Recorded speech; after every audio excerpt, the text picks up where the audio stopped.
సమయం కోసం చూడాలి. ఆ సమయం కోసం చూడకుండా ఏం కాదులే. చాలామంది ఈరోజు ఇలాగే మాట్లాడుతున్నారండి. ఏమన్నా తెలుసా? ఎప్పటినుంచో అంటున్నాడయ్యా మీ దేవుడు వస్తాడని. ఆయన వచ్చేది లేదు, పెట్టేది లేదు, ఏం కాదులే అంటారు. అలాంటి వాళ్ళ మాటలు మీరు వినకండి. దేవుడికి పర్ఫెక్ట్ టైం ఉంటుంది. పర్ఫెక్ట్ టైంలో పర్ఫెక్ట్‌గా ఆయన దిగుతారు. అంతేగాని లోకంలో ఉన్నటువంటి అందరిలాగా ఏ టైంలో పడితే ఆ టైంలో వచ్చేసేవాళ్ళు కాదు. ఆ టైంలో మీరు నిరాశ చెందకండి. ఆళ్ళలా అంటున్నారని. ఇంకా కొన్ని మాటలు అంటా ఉంటారు. ఆ మాటలకు మనం పట్టించుకోకూడదు. చాలామంది ఇలా మాట్లాడతారనమాట. ఆయన చేతుల్లో మేకులు దిగుతున్నప్పుడే ఆయన కాపాడుకోలేదు. మనల్ని కాపాడతారేంటి అంటారు. ఆయనకి తెలీదేంటి? చిటికేస్తే భూమి మొత్తం కూడా బద్దలైపోయిద్ది. బట్ ఎందుకైలా? ఆయన దగ్గర ఒక ఆన్సర్ ఉంది. ఆయన దగ్గర ఒక రీజన్ ఉంది. అలా అడిగే వాళ్ళకి మనం కూర్చొని చెప్పాల్సిన అవసరం లేదు. మనకు తెలియాలి ఫస్ట్. దేవుడికి ఏ టైంలో ఏది చేయాలో పర్ఫెక్ట్‌గా తెలుసు. ఆ టైం కోసం మనం వెయిట్ చేయాలి తప్పించి అవును కదా! నిజమే కదా! అవును కదా! అలాగే పాపం చేస్తున్న టైంలో కూడా దేవుడు నన్నేం చేయట్లేదుగా, దేవుడు నన్ను వదిలేసాడుగా, దేవుడు నన్ను పట్టించుకోవట్లేదుగా తప్పండి. దేవుడు అన్నీ చూస్తారు. దేవుడు అన్నీ చూసి తగిన టైంలో ప్రతి ఒక్కరికి ఎవరికి చెందాల్సింది ఆళ్ళకి ఇచ్చుకుంటూ వెళ్ళిపోతారు. అలాగే ఇక్కడ కూడా మనం ఆశా గారి జీవితాన్ని చూస్తే తప్పు చేసినప్పుడు దేవుడు చూస్తా ఉన్నారు. అయితే చేయకముందు చెప్తారా దేవుడు? చెప్తారు. ఈరోజు కూడా అబద్ధం చెప్పకూడదని మనకు చెప్పలేదా దేవుడు ఎప్పుడు? చెప్పారు. ఇప్పుడు మనం చెప్తున్నాం. మూవీస్ చూడకూడదని చెప్పేసి దేవుడు ఎప్పుడు చెప్పలేదా మనకి?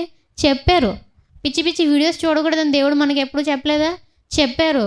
యవ్వన కాలంలో నువ్వు వేరే అబ్బాయిని కన్నెత్తి కూడా చూడకూడదు. వ్యభిచారం అని చెప్పలేదా? పిల్లలు నిజంగా ఎంత గొప్ప గ్రంథం అంటేనండి మనం నమ్మినటువంటి గ్రంథం. ఎంత గొప్ప దేవుడు అంటేనండి మనం నమ్మినటువంటి దేవుడు. పిల్లరా ప్రపంచంలో ఎక్కడైనా కానీ ఒక వ్యక్తితో వ్యభిచారం చేస్తే తప్పు. ఒకరి దగ్గరికి వెళ్ళి మన వాళ్ళ దగ్గర ఉండి వాళ్ళతో ఉండి వ్యభిచారం చేస్తే అది వ్యభిచారంగా కన్సిడర్ చేస్తారు. కానీ పిల్లరా దేవుడు ఏమంటారు తెలుసా? నువ్వు ఒకరిని మోహపు చూపుతో చూసినా కానీ వ్యభిచారం. అంత అద్భుతమైనటువంటి రీతిలో దేవుడు ఒక మంచి కట్టడి వేశారు మనకి. అంత గొప్ప గ్రంథం మనం నమ్మినటువంటి గ్రంథం, అంత గొప్ప దేవుడు మనం నమ్మినటువంటి దేవుడు, అంత స్ట్రిక్ట్గా ఉండేటువంటి వారు ఆయన. అలాంటి దేవుడు ఈరోజు పాపం చేస్తే సింపుల్గా వదిలిపెట్టేస్తారు మనల్ని. మనకేం శిక్ష రావట్లేదని చెప్పేసి అనుకోకండి. ప్రతి దానికి నువ్వు చేసింది నీ నెత్తి మీదకి వస్తుంది. మనం అది గుర్తుంచుకోవాలి. అది గుర్తించుకోకుండా మనం చేసుకుంటూ వెళ్ళిపోయామనుకోండి, కరెక్ట్గా నెత్తి మీదకి వచ్చిన టైంకి కానీ మనం గుర్తురాదు. ఎక్కడ కూడా ఇతను ఏం చేశాడయ్యా అంటే వెళ్ళిపోయి సంధి చేసేసుకుని మాట్లాడుకుని ఫెంటాస్టిక్ అయిపోయింది అనుకున్నారు. అప్పుడు దిగారండి దేవుడు. అప్పుడు దిగి ఏం మాట్లాడతారో మనం గమనించినట్లయితే 7వ వచనం 16వ అధ్యాయం 7వ వచనం. ఆ కాలమందు దీర్ఘదర్శి అయిన హనాని యూదారాజు అయిన ఆసా యొద్దకు వచ్చి అతనితో ఈలాగు ప్రకటించెను, నీవు నీ దేవుడైన యెహోవాను నమ్ముకొనక సిరియా రాజును నమ్ముకొంటివే. సిరియా రాజు యొక్క సైన్యము నీ వశము నుండి తప్పించుకొని పోయాను. బహు విస్తారమైన రథములను గుర్రపు రౌతులను గల కూషీలను లూబీలను గొప్ప దండే వచ్చిరి కదా. అయినను నీవు యెహోవాను నమ్ముకొనినందున ఆయన వారిని నీ చేతికి అప్పగించెను. తన ఎడల యథార్థ హృదయం గల వారిని బలపరచుటకై యెహోవా కనుదృష్టి లోకమందంతటా సంచారం చేయుచున్నది. ఈ విషయమందు నీవు మతి తప్పి ప్రవర్తించితివి గనుక ఇది మొదలుకొని నీకు యుద్ధములే కలుగును.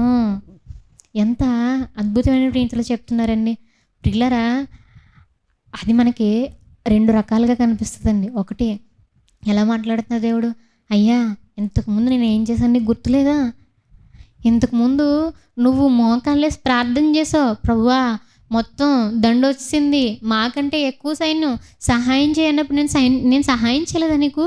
నువ్వు ఎలా మర్చిపోయావు అసలు? నేను సహాయం చేశాను కదా. యథార్థ హృదయం కలిగి ఉంటే నేను నీకు సహాయం చేయనా? సహాయం చేస్తాను కదా. మరి నువ్వు నన్ను ఎందుకు నమ్ముకోకుండా అటు వెళ్ళావు అని మాట్లాడుతున్నట్లుగా కనిపిస్తుంది. ఇంకొక విధంలో మనం చూసుకున్నాం అనుకోండి, ఇంతకుముందు నేను నీకు సహాయం చేశాను కదా, నువ్వెందుకు అక్కడికి వెళ్ళావు? మళ్ళీ నన్ను నమ్ముకోకుండా నువ్వెందుకు వాళ్ళ మీద ఆధారపడ్డావు? కాబట్టి నీకు యుద్ధంలో కలిగిన పో అన్నాడు అంతే. నీకు సహాయం రాదు. పిల్లలు అక్కడ ఒక మంచి మాట రాయబడి ఉందండి. మీరు గమనించరా లేదా కానీ నాకు చాలా ఇష్టం అండి. ఒకసారి మనం చూసినట్లయితే 9వ వచనం, తన ఎడల యథార్థ హృదయం గలవారిని బలపరచుటకై యెహోవా కనుదృష్టి లోకమందంతటా సంచారం చేయుచున్నది. లోకమందంతటా సంచారం చేయుచున్నదంటండి. ఎంత బాగుందండి. మరలా చదువుదామా? యెహోవా కనుదృష్టి లోకమందంతటా సంచారం చేయుచున్నది. ఈ విషయమందు నీవు మతి తప్పి ప్రవర్తించితివి. నిజంగా ప్రియులారా, మనం యథార్థ హృదయం కలిగి ఉంటే ఏంటట, దేవుని యొక్క కనుదృష్టి లోకమంతా సంచారం చేస్తున్నట్టు. కొన్ని విషయాల్లో మనం ఏమైపోతామంటే బలహీనపడిపోతూ ఉంటామండి. నేను ఎంతో మంచి చేస్తాను కదా, నాకెందుకు రిజల్ట్ రావట్లేదు, చాలా బలహీనపడిపోతామండి. అది సేవకులు కావచ్చు, సేవ చేస్తున్నటువంటి టైంలో కొంతమంది బలహీనపడిపోతూ ఉంటారు.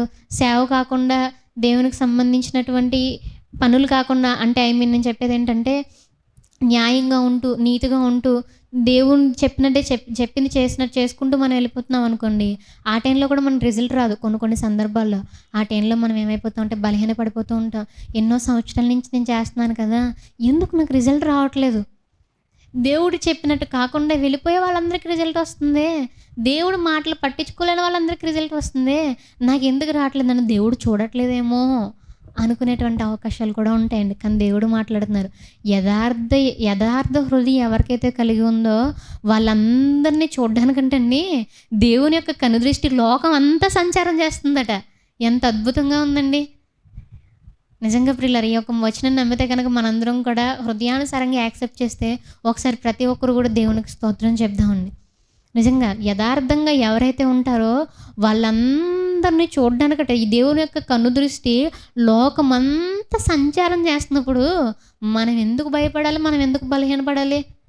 ఓకే, నీకు ఇప్పుడు రిజల్ట్ రావట్లా, బట్ ప్రతిదానికి సమయం ఉంది కదా, ఆ సమయం కోసం మనం వెయిట్ చేయాలి కదా. నేను యథార్థంగా ఉన్నా, దేవుడు నాకు న్యాయం చేస్తారు, దేవుడు నాకు అన్యాయం చేయరు. అన్యాయం చేస్తే దేవుడు కదండి మన దేవుడు, అబద్ధాలు చెప్పే దేవుడు కదండి మన దేవుడు. నీతి, నిజాయితీ, పరిశుద్ధత కలిగినటువంటి దేవుడు. నేను పరిశుద్ధంగా ఉన్నాను, నువ్వు పరిశుద్ధంగా ఉన్నాను. బైబిల్ అంతా కూడా ఏముంటుందంటే, నువ్వు పాపం చేయొద్దు, పరిశుద్ధంగా ఉన్నంతే. పాపం చేయొద్దు, పరిశుద్ధంగా ఉండు, పాపం చేయొద్దు, పరిశుద్ధంగా ఉండు. ఎంతో అద్భుతమైనటువంటి ఇలాంటి మాట బుక్ మొత్తం ఉన్నటువంటిదని నేను చూడలేదు, ఎక్కడ చదవలేదు కూడా. ఆది కాడి నుంచి ప్రకటన గ్రంథం వరకు ఆ వర్స్ని బేస్ చేసుకుని ఉంటుంది మొత్తం. నువ్వు పాపం చేయొద్దు, అందరినీ ప్రేమించు, పూర్ణ హృదయంతో దేవుణ్ణి సేవించి, ఇవే ఉంటాయి మొత్తం కూడా. మనం మాత్రం రిజల్ట్ రాకపోవడం చూసి వేదన చెందుతూ ఉంటాం. రిజల్ట్ రాకపోవడం చూసి బాధపడిపోతూ ఉంటాం. నా జీవితం ఏమైపోద్దో, నా జీవితం ఏమైపోద్దో, నా జీవితం ఏమైపోద్దో, నా జీవితం ఏమైపోద్దో. పిల్లలు మనం ఆలోచన చేసినట్లయితే పాత నిబంధనలోనే ఒక ఆమె ఉంటుంది, వేశ్య, రాహాబు అని వేశ్య. జస్ట్ వాళ్ళని అక్కడ కాపాడినందుకే దేవుడు ఎంతో మంచి బహుమానం ఇస్తారు ఆమెకి. ఈరోజు దేవుని కోసం నీ జీవితాన్ని అర్పించుకుంటున్నావు, దేవుని కోసం అందరినీ విడిచిపెట్టావు, దేవుని కోసం లోకాన్ని విడిచిపెట్టావు. ఈరోజు దేవుడు నీకు మంచి చేయరా? ఈ దేవుడు ఆ కష్టాల నుంచి దేవుడు నిన్ను పక్కకు నెట్టడా? ఈరోజు దేవుడు నీకు మంచి ఫలితాన్ని ఇవ్వడా? ఈరోజు దేవుడు నీకు మంచి జాబ్ని ఇవ్వడా? ఈరోజు దేవుడు నీకు మంచి జీవితంలో మంచి అబ్బాయినో మంచి అమ్మాయినో వివాహం చేసుకోవడానికి అనుగ్రహించరా? ఈరోజు దేవుడు నీకు గర్భఫలాన్ని ఇవ్వరా? ఇస్తారు ప్రియులరా. యథార్థంగా మనం ఉంటే ఖచ్చితంగా ఇస్తారు. మనం భయపడిపోయి వేదన చెందేసి డేలా పడిపోవాల్సిన అవసరం లేదు. కరెక్ట్ టైంకి కరెక్ట్గా దేవుడు మనకి అనుగ్రహిస్తారు. వాళ్ళని వీళ్ళని చూసి మీరేమి కూడా బాధపడకండి. ఇక్కడ అదే చెప్తున్నారు. దేవుడు ఏం చెప్తున్నారు తెలుసా? యథార్థవంతుల్ని, యథార్థ హృదయంగా ఉన్నటువంటి వాళ్ళని చూడడానికి నా కనుదృష్టి లోకం అంతా కూడా సంచారం చేస్తుంది. బట్ నువ్వు ఎలా ఉన్నావు? నువ్వు యథార్థంగా లేవు. ఎవరి మీద ఆధారపడ్డావు? నువ్వు వెళ్ళి ఒక రాజు మీద ఆధారపడ్డావు. నేను పనికిరానా నీకు?